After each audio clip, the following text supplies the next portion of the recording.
All right, YouTube, it's Chris from Chris Glides and Low Rides, and today I'm going to be adding on the Rinehart Headers for my 21 Road Glide Limited. I already had some Rinehart Headers on here. I was pretty satisfied with them, and right now I think these are some factory headers that were installed when the 131 was put on and my Rinehart Headers were removed. And so I just want to try the Rinehart Headers back on here again and see what kind of sound I can get on this thing. And I just want to get these things on, so I'm not going to go over the install with you. I'll do a recap when I'm done. Basically, you're going to have to remove that right floorboard. You're going to have to remove the header exhaust bolts. It's 4 of them. You're going to have to remove your slip-ons. Those are going to come off. And the Slimline duals are going to come with some brackets, some extra brackets. And one extra bracket will go underneath there. And you're going to have a spacer in the kit that goes underneath where the floorboard is. You'll have a spacer.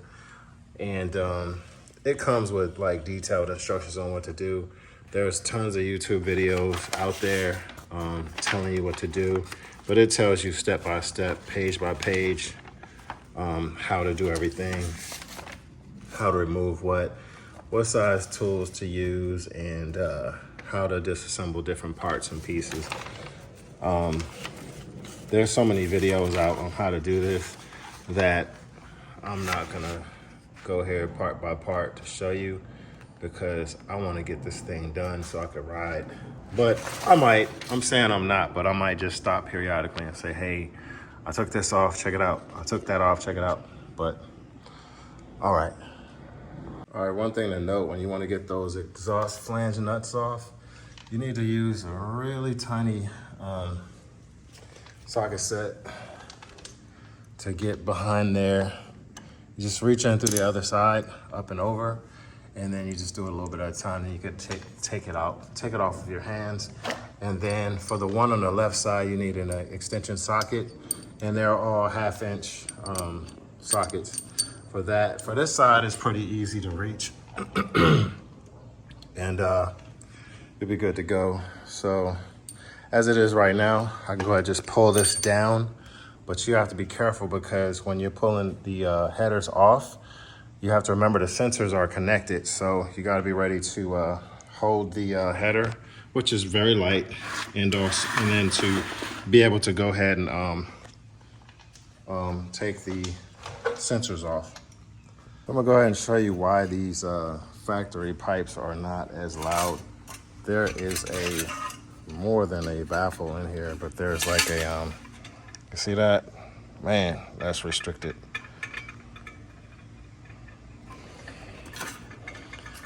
So that's where all the sound is getting trapped right there.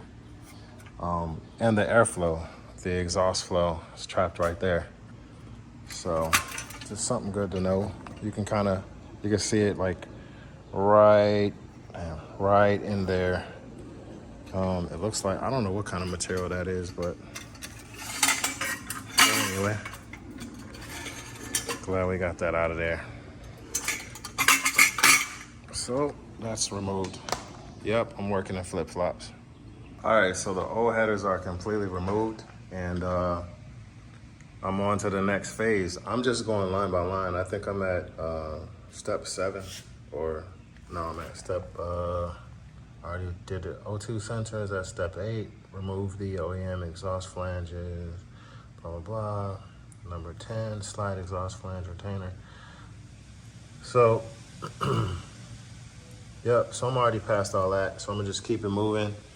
I'm gonna inspect what I have here. I'm also gonna clean up some of the areas that I can't reach from behind the exhaust. And there's a bracket that I have to remove right there and put a Reinhardt racing bracket on.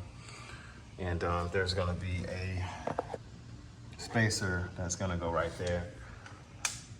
And a few other little prep things to do. All right, so I have everything on, and the next thing I need to do is tune it.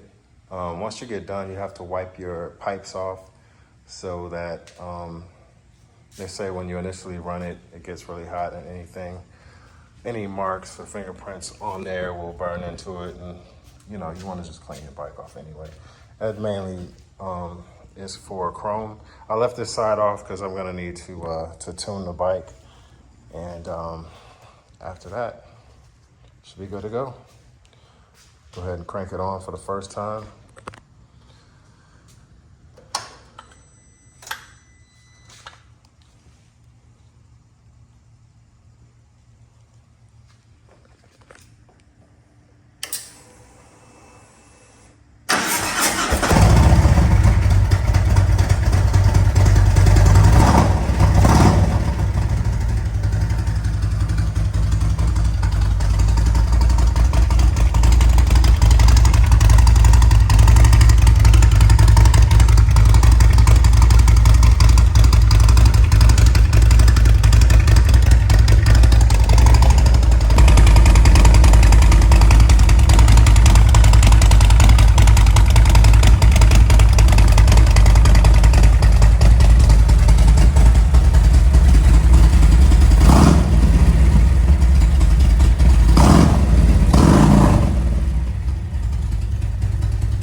So I got the exhaust on. I put on one side. I'm gonna leave the other side off so that I can tune it. I gotta get my laptop and run the programs and then check to see if there's a tune for the separate headers. It may not be, but I'm still gonna run a tune on it and see if anything changes. And for the lowrider, I did get in this little locking seat locking device. Instead of having the one that you screw on, it uses this little two-prong things that you put onto a screwdriver and just screw it down. The company is called Whiplash, and here's their information right there. That's where I ordered it from. It was a recommendation from one of the guys that, one of the people who made a comment on the YouTube page. So thanks for the comment. I went on and just grabbed gold. I didn't want to grab black because there was so much black back there already. And I figured even if I grabbed gold and I didn't like it, then I can make it black with a permanent marker, or I could actually take some bronze paint and I can paint that bronze, because it's just, the screw actually goes down into it, and this part is just like a little loose washer. I think it was, with shipping, I think it was like $20. So I didn't mind, you know, I didn't mind how it was gonna show up or come or whatever. I can always paint it, like I said. But with the gold there, it doesn't look too bad, but then again, it doesn't really match the other bronze stuff, but it's good enough. It'll prevent or deter the seat from being stolen right off by somebody just unscrewing that little hand tighten bolt. So anyway, I'm about to go in the house and see if I can find a tune for this through the Screaming Eagle tuner, and load the tune up. It sounds really good though. That other pipe that was on there, like right about there, had like a whole bunch of, I don't know what was in there. It looked like a honeycomb, but it was very restrictive. And this thing just sounds way better just on the first start. Just letting it run a little bit. That thing's gonna be nice when it really bakes in and gets some miles on it. So I can't wait. I think I'm gonna throw the tour pack back on here soon. And I haven't really needed it. I've been throwing stuff in my bags, but it's kind of like when you don't have it, you always think of things you can buy to put inside of it. So anyway, I'll be right back once I tune this thing. All right, so the last thing I have to do is tune this bike.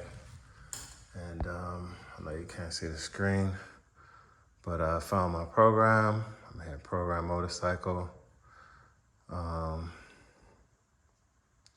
It's gonna tell me to wait, don't interrupt anything. And while that's going, I'm gonna show you where it plugs in.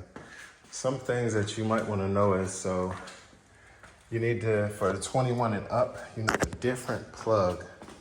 You need one with this red, it'll be like red on the inside of this plug here, because the 2020 and below is different. The cords are actually different to go on to the tuner. So 21 and up is different. All right, so it sounds like something's finished. Come back over here, check, yes. Hit okay.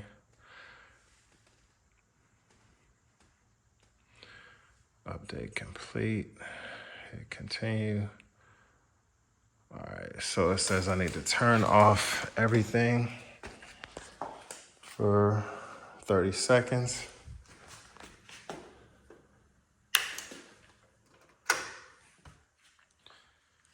I'll count to 30. Wait in the 30 seconds, and I'll turn everything back on.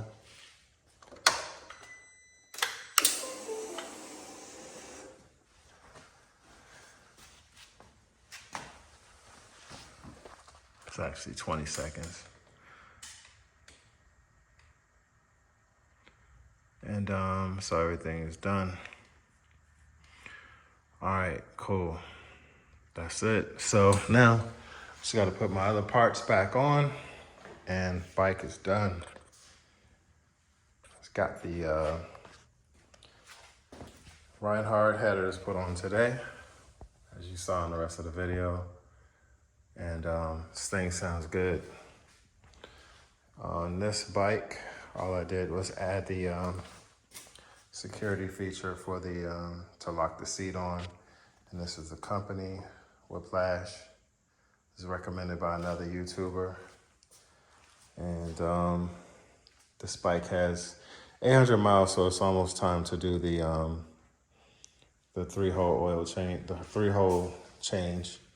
This one's already set. It's had all its changes, and that's it. So thanks for watching today. I know it's kind of boring, and I didn't get into the installs in the detail, but there's tons of videos showing how to do this step by step. I would go by the Reinhardt video that shows you how to change the Slimline duals.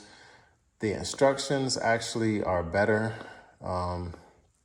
They tell you everything in detail and line for line. And there's another guy, Steve, on SIK Baggers. His is pretty informative as well. And I would just do that. But it is something you could do yourself. It's not worth paying the $800 to have the shop do it. So, all right. Thank you guys. Bye.